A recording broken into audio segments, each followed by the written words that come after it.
As mulheres compõem 52% da população brasileira, formando maioria numérica.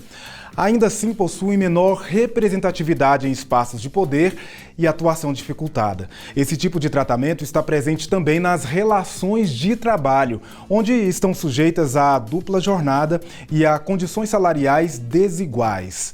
Por isso, é sobre direito das mulheres que falaremos no Se Liga na UFG de hoje. E para conversar com a gente, nós recebemos aqui no estúdio a advogada Sara Costa, que também é estudante do curso de Políticas Públicas da Faculdade de Ciências Sociais aqui da Universidade Federal de Goiás. Seja bem-vinda, Sara. Olá, Marcelo. Pode Obrigada. ficar à vontade.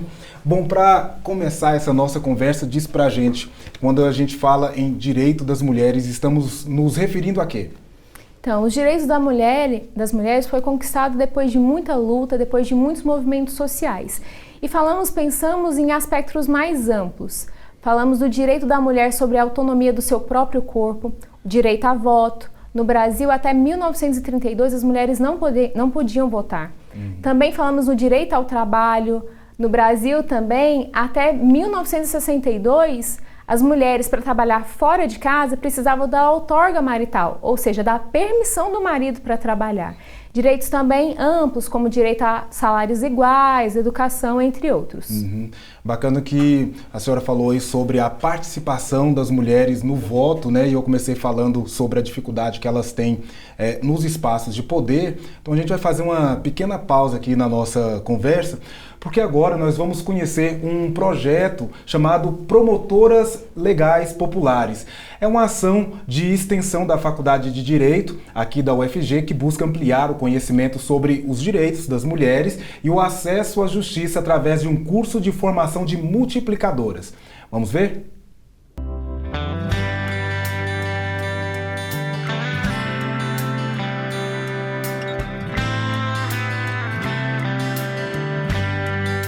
Esse projeto de formação de promotoras legais populares, ele surge no Brasil na década de 90. E ele foi criado por movimentos sociais, grupos de mulheres, organizações não governamentais, que atuam na defesa dos direitos das mulheres e que sentiram a necessidade de difundir informações jurídicas sobre o direito das mulheres. Ele tem um duplo objetivo. Primeiro, fomentar dentro da universidade um debate sobre gênero, sobre o direito das mulheres e, ao mesmo tempo, capacitar mulheres da comunidade sobre informações básicas sobre violência contra a mulher, como se defender dessa violência, os tipos de violência contra a mulher e qual a rede que a gente tem de apoio na prevenção e na proteção das mulheres. E nesse duplo objetivo a gente acaba entrelaçando os conhecimentos, que são os conhecimentos acadêmicos com os conhecimentos comunitários.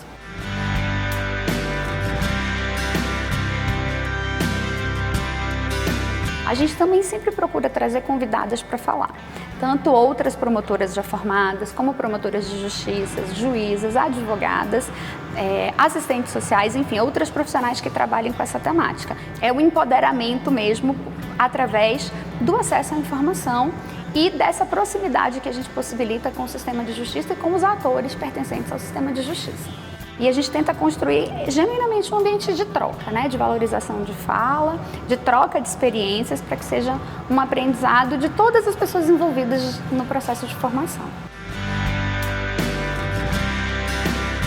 Eu conheci o projeto a partir da divulgação que foi feita através de alguns meios sociais, e mídias sociais, e a partir dele eu me interessei para poder participar desse processo construtivo de informação. O curso ele vai trazer uma grande experiência para a minha vida profissional como assistente social, mas também como uma articuladora e mobilizadora de ações de direitos para todos os recortes, especificamente para a população negra e principalmente para as mulheres. Então ele vai ser de fundamental importância para a conscientização, mobilização e articulação de ações vinculadas ao direito.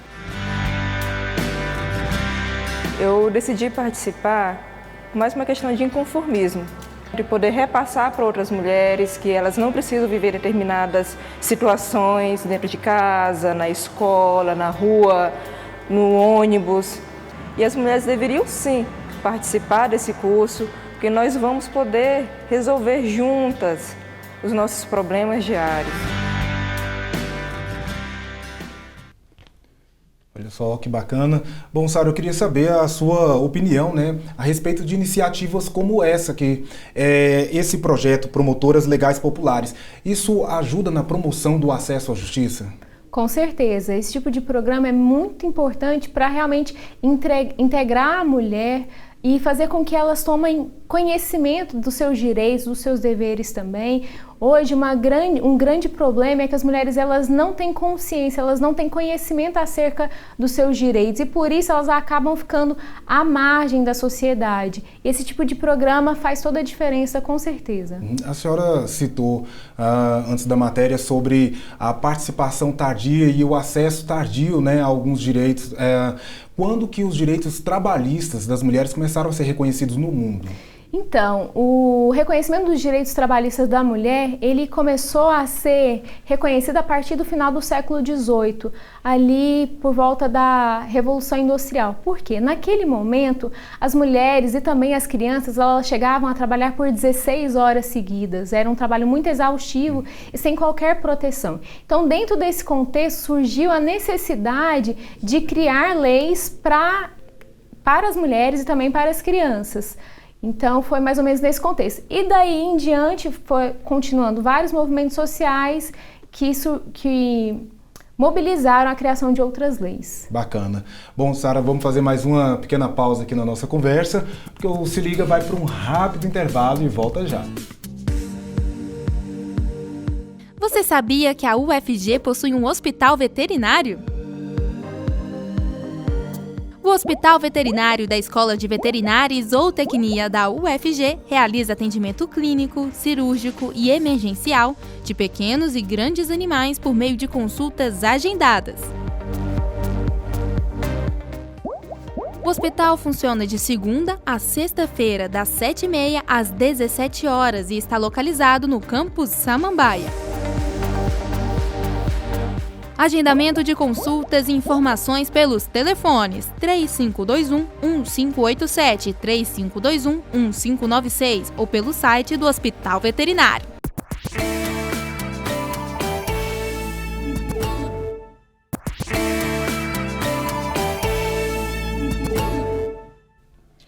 Estamos de volta e hoje falando sobre direito das mulheres. Bom, Sara, você falou que o período da Revolução Industrial marcou ali o início do reconhecimento dos direitos das mulheres. Aqui no Brasil, quais foram os momentos históricos, né, mais importantes para a conquista dos direitos trabalhistas? No Brasil, esse reconhecimento de direitos foi muito tardio em função da demora no processo de abolição da escravatura. No final do século XIX, começaram a surgir as primeiras leis protetivas, proibindo primeiro o trabalho da criança. Mas um grande marco foi na era Vargas, com a Constituição Federal de 1934. Essa Constituição, ela trouxe pela primeira vez no Brasil o estabelecimento do que seria o salário mínimo, o direito a férias remuneradas, além disso, direito ao descanso semanal e também imposição da jornada de trabalho diária de até 8 horas. Na Constituição de 1988, né, que é a Constituição atual, os direitos trabalhistas das mulheres estão expressos? Estão expressos. Depois da Constituição de 34 veio a CLT, né, a Consolidação das Leis do Trabalho, que foi em 1943, e depois em 88 a Constituição Federal. E na Constituição Federal, o primeiro, já no artigo 5º, a gente fala sobre a igualdade de direitos entre homens e mulheres, que é muito importante. Depois disso, o direito à proteção do trabalho da mulher, então tem uma regulamentação específica já no artigo 7º sobre essa proteção. Também há uma proteção específica em relação à maternidade e à gestante. E também há uma proteção em relação à aposentadoria. E o que seria essa proteção no caso da aposentadoria? As mulheres, elas conseguem se aposentar com uma idade inferior a do homem. Então, isso também acaba sendo um benefício. Com as reformas trabalhistas, esses direitos que estão expressos na Constituição Federal, eles foram afetados de alguma maneira? Não, esses direitos que estão na Constituição não foram afetados. A lei da reforma trabalhista é uma lei ordinária, então ela não interfere direto na Constituição Federal. E por que a dupla jornada e essa desigualdade salarial, né, afeta ainda tanto as mulheres? As mulheres, elas continuam assumindo múltiplas tarefas, múltiplas funções. Hoje, essa desigualdade salarial, ela vem do quê?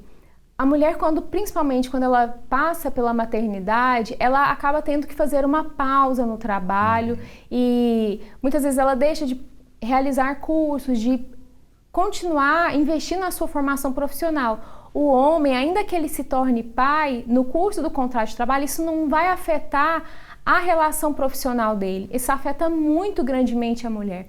Então, essa desigualdade salarial, ela acaba acontecendo um pouco que naturalmente, né, por conta dessa perda mesmo. Então, há uma necessidade de ter um estímulo maior de políticas públicas para alcançar essas mulheres dentro dessas situações. Sem falar que essa questão da dupla jornada, uma das jornadas nem sempre é remunerada, né, porque é a atuação dela enquanto mãe, mulher em casa, né? Exatamente, esse é um grande problema, porque as atividades domésticas, os afazeres do lar, o cuidado com as crianças, o cuidado com os idosos, o cuidado com a pessoa com deficiência, esse trabalho que é dentro da esfera privada não é remunerado.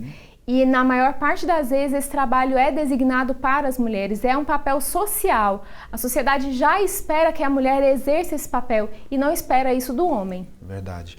E sobre essa desigualdade salarial, a lei, ela pune quem pratica esse tipo de diferença?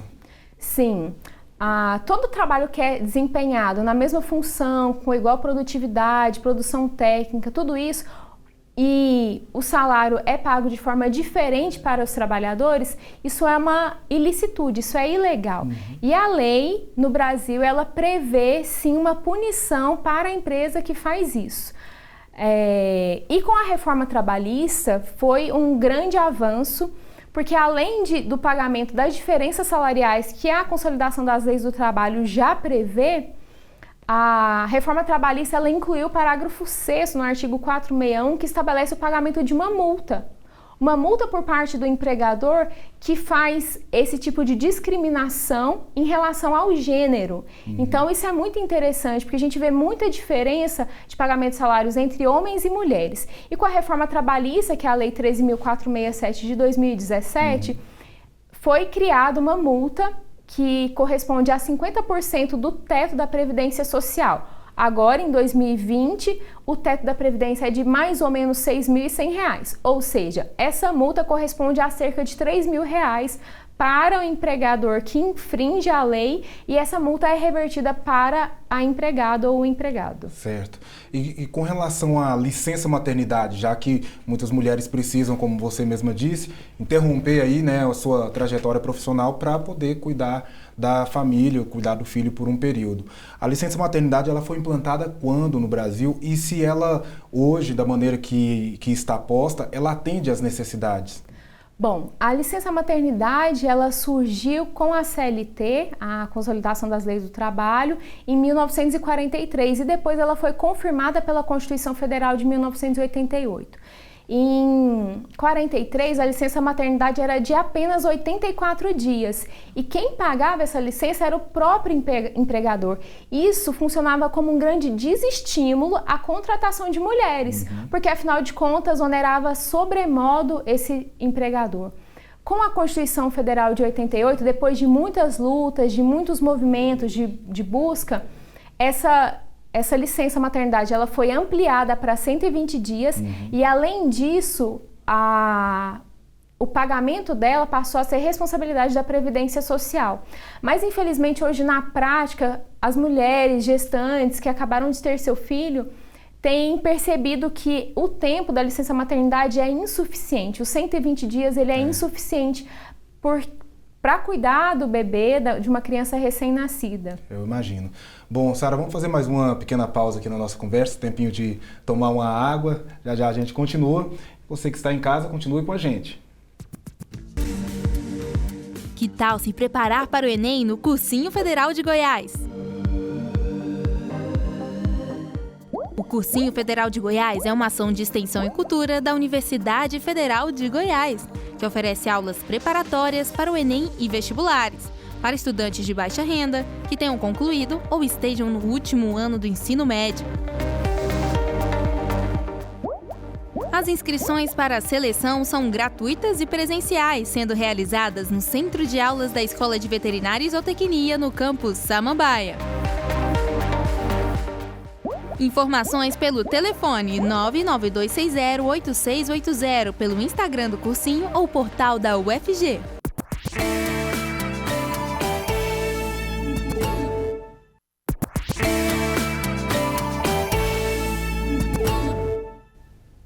Se Liga na UFG está de volta neste último bloco, conversando um pouquinho mais sobre direito das mulheres com a nossa convidada, Sara Costa. Sara, a gente encerrou o bloco falando aí da licença maternidade, você disse que ela é de 120 dias, mas ela pode ser ampliada um pouco mais, né? Exatamente. Para o caso das servidoras públicas, o direito à licença maternidade já é de 180 dias e para as empresas que são participantes, optantes do programa Empresa Cidadã, a licença também ela é elastecida por mais 60 dias, totalizando também 180 dias. Além disso, se a empregada se organizar previamente no período de gestação, ela pode acumular também com as férias. Então ela acaba, se ela conseguir aí uma licença maternidade de 180 dias, mais os 30 dias de férias, ela já volta quando a criança já tem uma maior autonomia, o que acaba por garantir o emprego dessa mulher, porque ela vai ter interesse de permanecer trabalhando. Bacana. Nosso tempo está bem curtinho, mas tem uma pergunta que eu quero te fazer, que é com relação ao assédio que as mulheres sofrem no ambiente de trabalho. O empregador, quando ele comete esse crime de assédio, ele pode também estar cometendo o assédio moral, né? Quando ele comete o assédio moral, ele pode estar incorrendo em um outro crime. E junto com essa pergunta, já quero que a senhora responda, quando a mulher sofre algum tipo de assédio, né, seja moral, seja sexual, onde que ela pode procurar ajuda, procurar justiça, né? Certo. Bom, na esfera trabalhista, o assédio moral ele não tem uma previsão na legislação de uma forma específica. Já na esfera criminal, o Código Penal prevê, nesses crimes contra a honra, pode ser enquadrado o agressor como crime de injúria ou difamação, né? Agora, em relação a tanto ao assédio moral quanto ao assédio sexual, se a empregada ela se viu vítima desse tipo de situação dentro da empresa, a primeira coisa que ela deve fazer primeiro é dizer não, se posicionar diante desse agressor e falar que não vai aceitar esse tipo de situação. Além disso, é buscar alguém dentro da empresa, um setor responsável ou mesmo um supervisor e relatar, denunciar o que está acontecendo. Porque a empresa ela precisa tomar ciência desse tipo de situação, ela não pode ser conivente, ela precisa ter uma postura drástica. Se nada disso resolver, uma última opção é que a empregada procure auxílio, procure um advogado para ajuizar uma ação criminal, porque esse tipo de ação é uma ação privada, então ela depende da atitude dessa empregada. Perfeito. Sara, muito obrigado por sua participação aqui no Se Liga, nosso tempo encerrou, mas eu espero que a gente encontre outros momentos para falar sobre direito das mulheres e direitos trabalhistas. Eu quem agradeço a oportunidade, muito obrigada e espero o próximo convite sim. Até mais. Bom, a Graziele Gabriel, desde pequena, já pensava no curso de arquitetura como uma forma de promover melhorias para a sua comunidade. Esse foi só o começo de uma trajetória de conquistas dentro e fora da universidade que conheceremos hoje no Vida no Campus.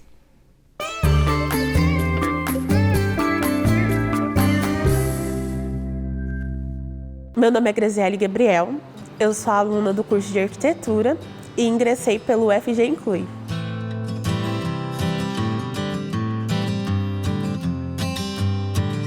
Eu escolhi a UFG porque aqui a gente tem o programa de cotas e de inclusão, que é o UFG Inclui, para indígenas e quilombolas. E eu sou quilombola. As casas que eu morei não foram muito boas. Então eu sempre pensei em fazer arquitetura para mudar as condições de moradia e trazer moradia digna tanto para os meus familiares, para as pessoas da minha comunidade, tanto para as pessoas no geral. No começo, aqui dentro da UFG, foi bastante difícil pela dificuldade que é o começo dentro da academia, né? A gente fica meio receoso, com medo de não dar conta. Na arquitetura os materiais são muito caros, aí começa a vir as dificuldades de permanecer. Em 2015 eu fiz um concurso com uma professora aqui da FAV. A gente estava fazendo um projeto de extensão que era o Escritório Público de Arquitetura. E nós fazíamos lá na minha comunidade junto com as crianças. E a gente desenvolveu um projeto que chamava Aqui Eu Brinco. E assim teve um concurso, que é um dos maiores concursos de arquitetura do mundo, que chamava Think Space, que foi na cidade de Zagreb, na Croácia. E aí o projeto foi publicado, e aí eu comecei a enxergar que eu poderia fazer algo para a minha comunidade, trazer esse reconhecimento para a minha comunidade e experimentar os saberes que eu já tinha dentro da comunidade, aliado com os saberes da academia em si. E a todo o tempo que eu participo e vou procurando essas oportunidades, é porque eu acredito que nós indígenas e quilombolas temos sim capacidade, podemos dar um retorno muito grande para a sociedade. Uma coisa que eu aprendi aqui dentro da UFG é que a gente não fica só dentro do nosso curso, que a gente vai muito para as outras áreas. E aí uma área que eu me apaixonei foi a área de tecnologia e inovação. E aí eu comecei a participar de hackathons. Eu participei de 8 antes de chegar nesse da NASA. E uma anterior, 2 semanas anterior, eu participei o da Google também, que eu também fui finalista e fui uma das premiadas. No Hacka da NASA, nós escolhemos o objetivo número 11, que fala sobre cidades sustentáveis, e o 11.1 é a moradia digna. Então foi basicamente o momento de eu realizar meu sonho e tudo aquilo que eu estava buscando já desde pequena.